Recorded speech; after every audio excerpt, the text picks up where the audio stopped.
bog'imizda biz mana eko bog'imizdagi daraxtlarimizni kuzatgani keldik. Mana kashtanimizni kurteylari. Ko'rib xursand bo'lyapmiz. Hammasi bexato olgan va bular gidrogel bilan ekilgani uchun juda chiroyli, hammasida kurtegi bor. Hozir qolganlarini ham syomka qilamiz. Ana bu burchakdagi kashtanimizni ham juda chiroyli kurteylagan. Mana bunda ham mana kurteylari. Biz chiroyli kurteylagan. Mana. Endi Poloniyani ko'ramiz. Mana bular indiyskiy siren, katalpa ham bor, kurteylagan. Ana katalkada kurteylagan. Nimamiz ham Eldorskiy sosna ham yangi nimalar chiqargan. Uxot, ya'ni qarov juda chiroyli. Daraxtlarning hammasi oqlangan, e'tibor bersangiz. Biz hatto buni aytmagandik ularga. Yerda chopib, ariqchalar olishibdi. Mana sug'orishga tayyor. Keyin har bitta daraxtimizda kurteylagan, bitigi qarovni ko'rib biz juda xursand bo'ldik. Demak, mahalliy aholi va maktab ma'muriyati yaxshi e'tibor parvarishlashayapti.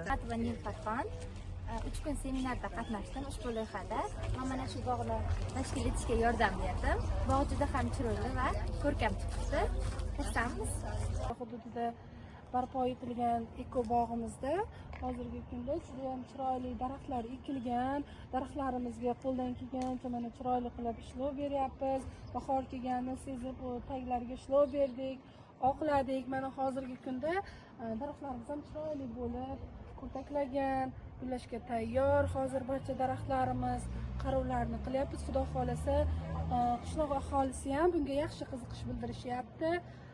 Bahri dilimiz ochiladi, xudo xolasa. Bu bog'imizdan umidimiz katta. Xudo xolasa bundan ham chiroyli bo'lib ketishiga. Eko bog' loyihasida seminarda qatnashdik. Mana hozirgi kunda bog'larimiz tayyor bo'ldi.